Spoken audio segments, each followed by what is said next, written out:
Hi guys, welcome to your favourite channel ला गुरु राजा। कैसे हैं आप सब? आई होप आप लोग ठीक होंगे। जैसा कि आप पिछले वीडियो देख ही चुके हैं आईपीसी के, जिसमें हमने 5 क्वेश्चनों पर डिस्कशन किया है जो कि एग्ज़ाम में आने वाले हैं। आज हमने उसका एक सेकंड पार्ट लेके आया है और इसमें जो सभी क्वेश्चन आए हुए हैं एग्ज़ाम में, हमने उन्हीं को सिलेक्ट किया है और कोशिश करेंगे इसी वीडियो में आपकी आईपीसी की 60 क्वेश्चन सभी कंप्लीट हो जाएं। और जैसे नहीं हुई तो हम एक पार्ट इसका और लेके आएंगे।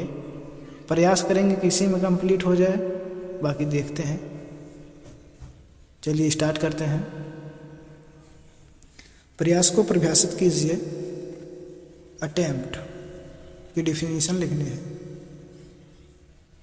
प्रयास या प्रयत्न अपराध करने की दिशा में तृतीय चरण होता है। तैयारी पूरी होने के पश्चात अपराध का प्रयत्न प्रारंभ होता है। प्रयास या प्रयत्न आपराधिक कृत्य की दिशा में सीधा तथा प्रत्यक्ष कदम है। अभयानंद मिश्र बनाम बिहार राज्य AIR 1961 SC नामक वाद में उच्चतम न्यायालय ने प्रयत्न को परिभाषित करते हुए कहा कि प्रयत्न का अपराध किया गया तब कहा जाता है जब उसका आशय कोई अपराध करना हो तथा उक्त आशय के साथ वह उस अपराध को करने की ओर अग्रसर होकर कोई कदम उठाए। यह आवश्यक नहीं है कि अपराध पूर्ण रूप से इसलिए कारित नहीं हो सका क्योंकि वह अपराधकर्ता के नियंत्रण पर परे किन्हीं परिस्थितियों से उसे पूरा नहीं होने दिया। अर्थात प्रयत्न के अंतर्गत अपेक्षित परिणाम के प्राप्त करने का प्रयास सन्निहित होता है। किसी अपराध के लिए तैयारी कर लेने के पश्चात उसे पूरा करने की ओर उन्मुख होना ही प्रयास कहलाता है। जैसे हमने इस क्वेश्चन को और उसके आंसर को लिखा है, ठीक इसी प्रकार आपको एग्जाम में लिखना है। क्वेश्चन नंबर 2, प्रयत्न कब दंडनीय है? भारतीय दंड संहिता अपराध करने के प्रयत्न को दंडनीय घोषित करती है। प्रयत्न अपराध करने की दिशा में उठाया गया कदम होता है। जब अपराधी अपने उद्देश्य की प्राप्ति के लिए प्रयत्न करता है परंतु कुछ कारणवश अर्थात किसी बाह्य कारण से जो उसके नियंत्रण से परे था, जिससे वह अपना उद्देश्य प्राप्त करने में असफल हो जाता है, तो यह कहा जाता है कि उसने अपराध करने का प्रयत्न किया। उच्चतम न्यायालय ने अभयानंद मिश्र बनाम बिहार राज्य AIR के वाद में यह निर्धारित किया था कि तैयारी पूरी होने के बाद प्रयत्न आरंभ होता है एवं किसी कृत्य का किया जाना अपराध में निहित होता है जो सदैव दंडनीय होता है।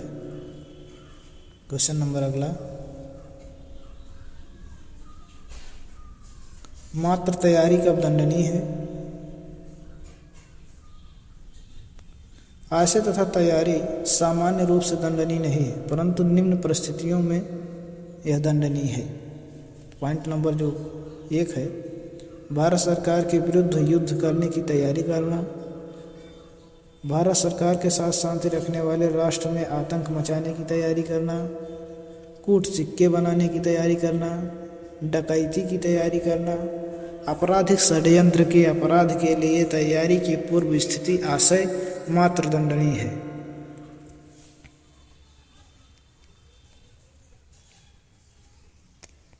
अपराध और नैतिकता में क्या संबंध है?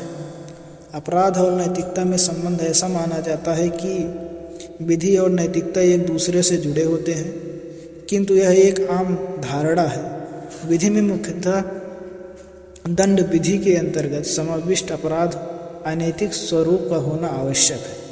अर्थात प्रत्येक अपराध आवश्यक रूप से एक अनैतिक कृत्य होगा, परंतु वास्तविकता के धरातल पर ऐसा नहीं है। दंड विधि के अंतर्गत अपराध ऐसा कृत्य है जो दंड संहिता के अधीन दंडनीय है। कहने का तात्पर्य यह है कि कोई कार्य अपराध है या नहीं, यह नैतिकता या अनैतिकता पर निर्भर नहीं करता, बल्कि इस बात पर निर्भर करता है कि उसे दंड संहिता के अर्थात दंडनीय अपराध माना जाएगा या नहीं। उदाहरण, गर्भपात करा देना अनैतिक कार्य होते हुए भी गर्भ का चिकित्सकीय समापन अधिनियम 1971 के अधीन इसे वैधता प्राप्त है। क्वेश्चन अगला, सद्भावनापूर्वक किए गए कार्य। सद्भावनापूर्वक किए गए कार्य भारतीय दंड संहिता 1860 की धारा 52 के अनुसार कोई बात सद्भावपूर्वक की गई या विश्वास की गई नहीं कही जा सकती जो सम्यक सतर्कता और ध्यान के बिना की गई हो या विश्वास की गई हो। इस धारा में दी गई परिभाषा नकारात्मक अर्थात कोई कार्य तब सद्भावपूर्वक किया गया नहीं माना जाएगा जब तक कि वह उचित और सावधानी या ध्यानपूर्वक न किया गया हो।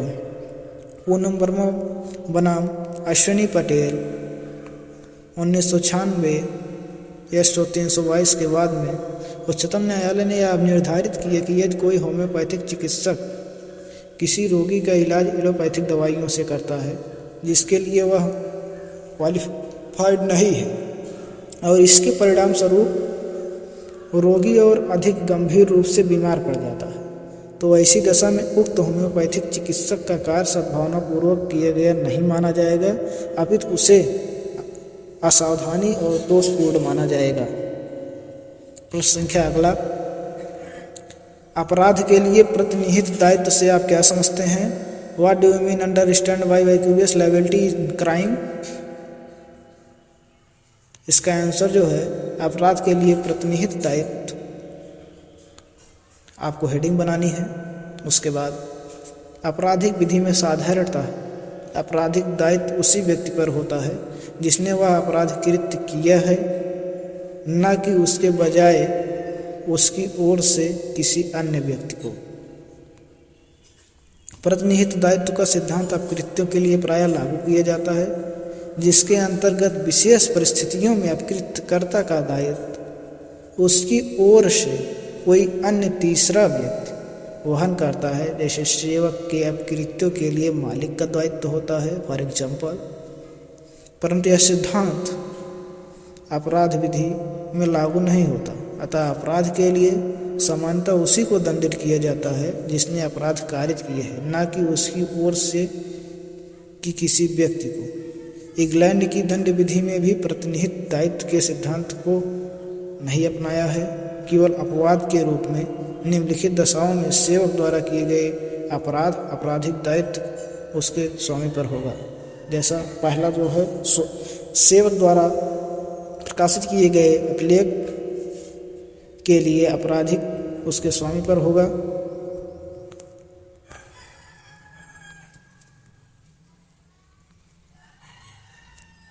पॉइंट नंबर 2 आप देख ही रहे हैं। क्वेश्चन नंबर अगला, सामिति को परिभाषित कर इसे स्पष्ट कीजिए। भारतीय दंड संहिता में सामिति को परिभाषित नहीं किया गया है। संहिता में कई स्थानों पर सहमति शब्द प्रयोग अवश्य किया गया है। सहमति यह विवक्षित हो सकती है। सहमति से आशय वह व्यक्ति जिसने सम्मति दी है अजोखिम उठाने को तैयार है यदि कोई अपहानि घटित होती है। सहमति से किए हुए आपराधिक दायित्व को उन्मुक्ति प्रदान की गई है। प्रयत्न एवं तैयारी में अंतर स्पष्ट करना है। प्रयत्न एवं तैयारी में अंतर, पहला जो है प्रयत्न करना एक अपराध माना जाता है, जबकि तैयारी करना ही स्वयं में अपराध माना गया है।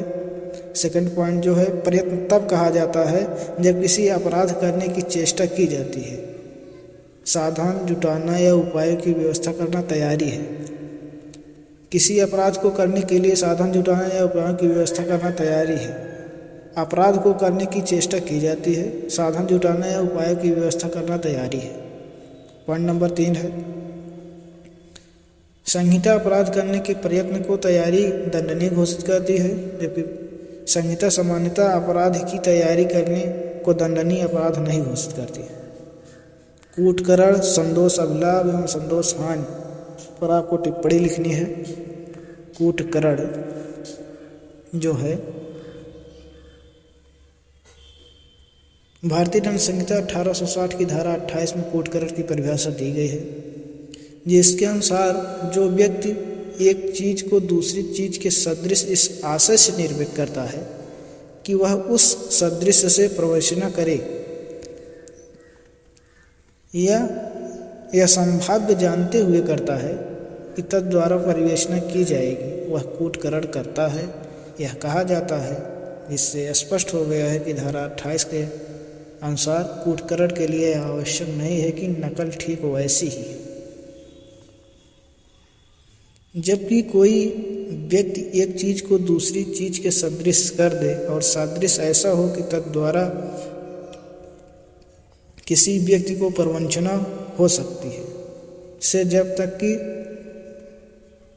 तत्प्रतिकूल साबित न किया जाए, यह उपधारणा की जाएगी कि व्यक्ति एक चीज की दूसरी चीज से इस प्रकार सादृश्य बनाता है, उसका आशय उस सादृश्य द्वारा प्रवचन करने का था या संभाव्य जानता कि तद्वारा प्रवचना की जाएगी। जोखा है संदोष अभिलाष। भारतीय दंड संहिता 1860 की धारा 23 में संदोष अभिलाष को परिभाषित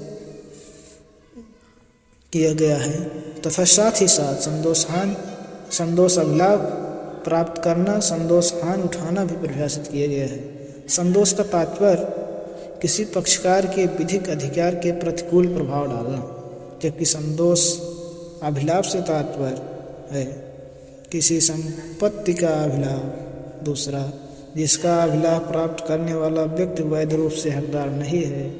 तीसरा पॉइंट जो है, ऐसा अभिलाष विधि प्राप्त करने साधनों से प्राप्त किया गया है।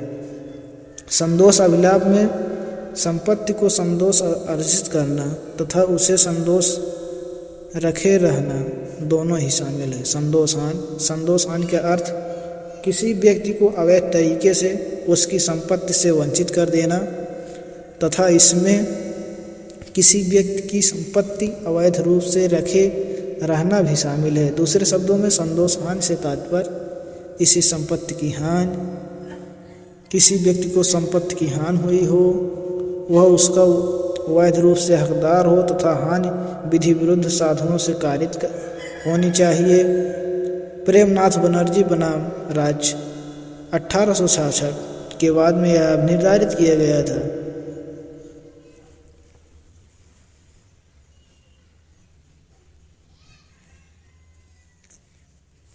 क्वेश्चन नंबर अगला,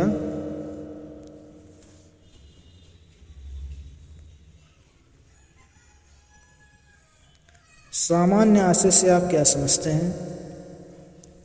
सामान्य आशय से तात्पर्य है चित्त का मिलन।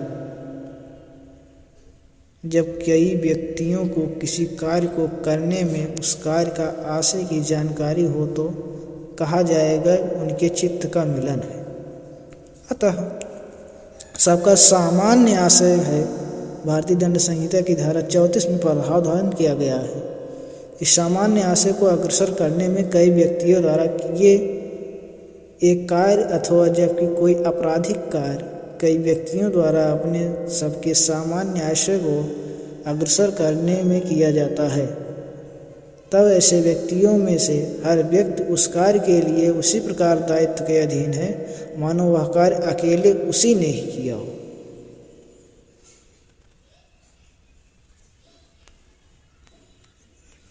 इसमें कुछ चीज़ें आ गई हैं उस पिछले क्वेश्चन के, उसको आप लोग इग्नोर कर देना, हम अभी दिखाएंगे प्रश्न संख्या अगले में।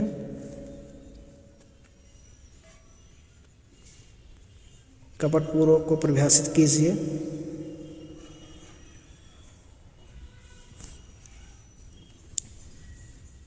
भारतीय दंड संहिता 1860 की धारा 25 में कपटपूर्वक को परिभाषित किया गया है। धारा 25 के अनुसार कोई व्यक्ति किसी बात को कपटपूर्वक करता है या कहा जाता है कि यदि वह उस बात को कपट करने के आशय से करता है, अन्यथा नहीं। रामचंद्र गुर्जर बनाम सम्राट के बाद में कहा गया कि कोई कृत्य कपटपूर्वक है अथवा नहीं, यह जानने के लिए उस कृत्य के करने वाले व्यक्ति का आशय महत्वपूर्ण स्थान रखता है। आशय का अनुमान प्रायः अभियुक्त के आचरण से लगाया जाता है। इस पर एक केस है। डॉक्टर विमला देवी बनाम दिल्ली प्रशासन, AIR 1963, SC 1572 के बाद में उच्चतम न्यायालय ने यह निर्धारित किया कि कपट में 2 तत्वों का समावेश होता है। पहला जो है धोखा, दूसरा जो है जिस व्यक्ति के प्रति कपट किया गया हो उसे क्षति। यह आवश्यक नहीं है कि क्षति आर्थिक ही हो, वह मानसिक, प्रतिष्ठा से संबंधित या अन्य किसी भी प्रकार का हो सकता है।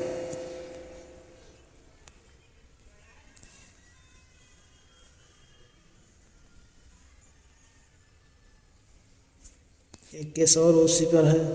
उंगला टेलिस बनाम बम्बई नगर निगम, AIR 1986, SC 1465 के बाद में उच्चतम न्यायालय ने अब निर्धारित किया गया कि झुग्गी झोपड़ियों के निवासियों द्वारा अपनी झुग्गियों पब्लिक फुटपाथ पर बना लिए जाने पर दंड संहिता की धारा 441 के संदर्भ में स्वेच्छा किया गया आपराधिक अत्याचार नहीं माना जा सकता, क्योंकि उन्हें विवश होकर स्वयं की आजीविका के लिए ऐसा करना बाध्य होना पड़ा।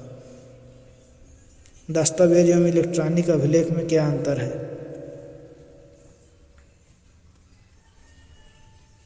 दस्तावेज एवं इलेक्ट्रॉनिक अभिलेख में अंतर। भारतीय दंड संहिता की धारा 29 दस्तावेज को परिभाषित करती है, जबकि धारा 29 का इलेक्ट्रॉनिक अभिलेख से संबंधित है। दस्तावेज से तात्पर्य किसी ऐसे विषय से है जो किसी पदार्थ पर अक्षरों, अंकों या चिन्हों द्वारा या इनमें से एक से अधिक साधनों द्वारा इस आशय से अभिव्यक्त या अंकित किया गया है ताकि उस विषय के साक्ष्य के रूप में उपयोग होगा या उपयोग किया जाएगा। वैरिया बनाम राज्य 2003 के बाद में ऐसा हुआ था। जैसा कि आप लोग देख रहे हैं, वीडियो की लेंथ बढ़ती जा रही है। अभी क्वेश्चन कंप्लीट नहीं हुए हैं। हमें लग रहा है कि सेकंड पार्ट बनाना पड़ेगा वीडियो का। तथ्य की भूल कब क्षम्य है, स्पष्ट कीजिए। ये क्वेश्चन बहुत पूछा जाता है। इसको आप लोग अस्पष्टता देखें और पढ़ें और याद करके जाएं एग्जाम में। भारतीय दंड संहिता की धारा 76 तथा धारा 79 दोनों तथ्य की भूल के बचाव का उल्लेख करती है।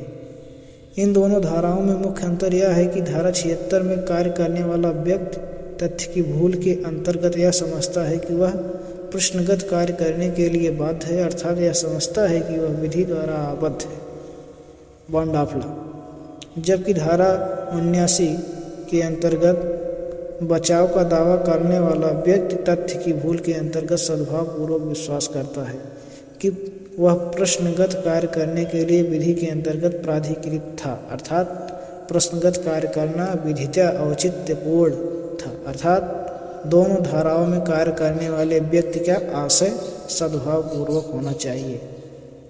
इस प्रकार धारा 76 के अंतर्गत तथा धारा 79 के अंतर्गत बचाव का सहारा लेने वाले व्यक्ति को निम्न बातों को साबित करना आवश्यक होता है। पहला जो होता है यह कि वह तथ्य की भूल के अंतर्गत कार्य कर रहा था।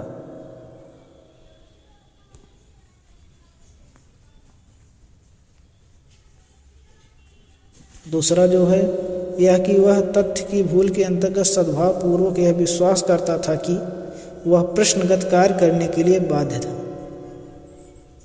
प्रश्नगत कार्य करना उसके लिए उचित या विधिपूर्ण था, जिससे करने की अनुमति उसे विधि के अंतर्गत प्राप्त थी। अगला प्रश्न जो है ऐसे रिलेट करके आता है, विधि की भूल क्षम्य नहीं है। अब कब क्षम्य नहीं है ये आपको ये लिखना है। विधि का एक महत्वपूर्ण सिद्धांत है कि विधि की भूल क्षम्य नहीं है। Ignorance of law is no excuse.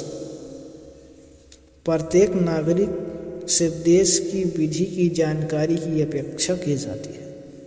यदि विधि की भूल को भी आपराधिक दायित्व से बचाव के रूप में स्वीकार किया जाए तो प्रत्येक अभियुक्त केवल इसी बचाव की मांग करेगा तथा न्यायालय के लिए यह निर्धारित करना कठिन हो जाएगा कि अभियुक्त को वास्तव में विवादित मामले से संबंधित विधि की जानकारी थी कि नहीं थी। अतः कोई कार्य करते समय व्यक्ति का यह दायित्व है कि वह यह जानकारी प्राप्त कर ले कि उसके द्वारा किए जाने वाला कार्य किसी प्रचलित विधि के विरुद्ध तो नहीं है। यदि वह ऐसा नहीं करता तो यह उसकी असावधानी होगी जिसके लिए उसे दंड भुगतना पड़ेगा। अगला दुर्घटना पे आपको टिप्पणी लिखनी है। दुर्घटना को परिभाषित करते हुए यह कहा जाता है कि यह एक ऐसा कार्य है जो अनियोजित, अप्रत्याशित तथा अकल्पित हो। स्टीफन महोदय ने दुर्घटना को परिभाषित करते हुए कहा कि ऐसा कृत्य जो बिना आशय के किया गया हो तथा जिसका ऐसा परिणाम हो जिसकी कल्पना उस परिस्थिति में सामान्य बुद्धि का व्यक्ति उचित सावधानी व सतर्कता बरते हुए कभी नहीं करेगा। भारतीय दंड संहिता की धारा 80 दुर्घटनापूर्ण कार्य को एक बचाव के रूप में मान्यता देती है। एक कार्य को दुर्घटना का परिणाम तब माना जाएगा जब उसमें निम्नलिखित आवश्यक तत्व विद्यमान होंगे। पहला जो है वह कृत आकस्मिक रूप से दुर्घटनावश या दुर्भाग्य से कारित हुआ हो। दूसरा पॉइंट जो है वह कार्य आपराधिक आशय या जानकारी के बिना किया गया हो। तीसरा पॉइंट जो है वह कार्य ऐसे कार्य या परिणाम का हो जो वैध रूप से वैध साधनों द्वारा किया गया हो। चौथा पॉइंट वह कार्य उचित सावधानी तथा सतर्कता के साथ किया गया हो।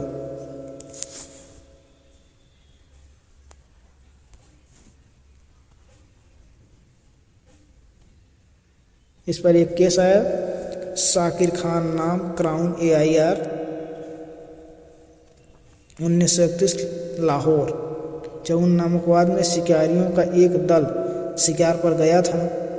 साकिर खान भी उसी दल का सदस्य था। एक जानवर को मारते समय गोली जानवर को न लगकर पार्टी के एक सदस्य के पैर को वेध करके चली गई। न्यायालय ने इस कृत्य को एक दुर्घटना माना तथा अभियुक्त को धारा 80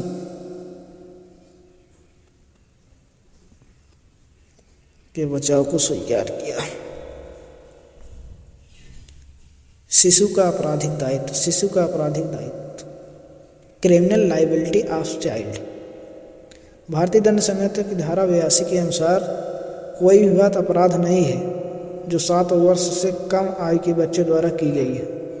यह माना जाता है कि 7 वर्ष से कम आयु का बच्चा अपने कार्य की प्रकृति को नहीं समझता, उसे अक्षम गुड़िया माना जाता है, अतः वह उसके परिणामों के लिए भी उत्तरदायी नहीं ठहराया जा सकता।